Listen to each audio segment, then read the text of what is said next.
Bollinger Bands. Ayan, lagay natin. Sige. Okay. Medyo magulo na siya for me. Dagdag pa tayo ng isa. Si stochastic. Sige, lagay tayo. Stochastic strategy. Okay. Ayan na ngayon ang itsura ng chart. Pag in-interpret natin isa-isa ito, una, meron tayong EMA. Kapag ka ang candle ay nasa ibabaw ng EMA, it signifies uptrend. So, nasan ba si EMA natin dito? Baguhin natin yung kulay. Eto siya. Kapalan natin. Okay, siya si color pink na makapal. Ayan. So, una, sabi ni EMA, si candle ay nasa ibabaw. Which means, pwedeng pataas. Paano naman i-interpret, Coach, si Bollinger Band? Pagka ang candle ay nasa above na ni upper band, ibig sabihin, magbe-breakout na to pataas.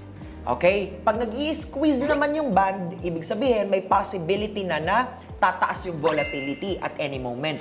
For this case, nagtatouch na siya kay upper band. Si upper band ay nagsiserve as resistance. So, pwedeng ma-reject ito pababa. So, medyo contradicting na, no? Sabi ni EMA, nasa taas si candle, baka pataas. Sabi ni Bollinger Band, nasa upper band.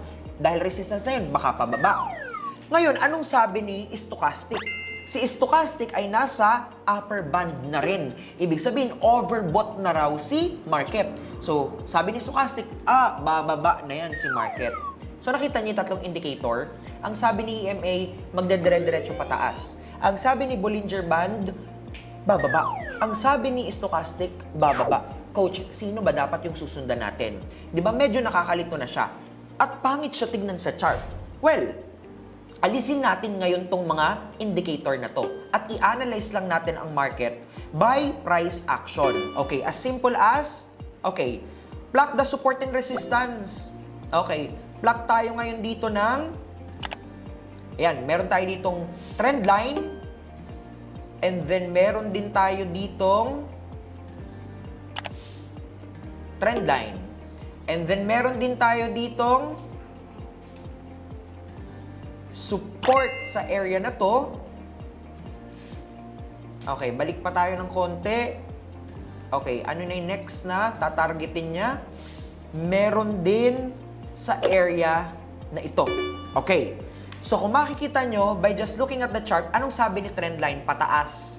Ngayon, itong resistance na to, yung previous resistance, na ngayon ay converted support na dahil na breakout na, anong sabi na nito? Nabasag na si resistance, support na siya, umaangat si market. And then by just looking at the previous structure, eto pa yung possibility na akyatin ni market. So,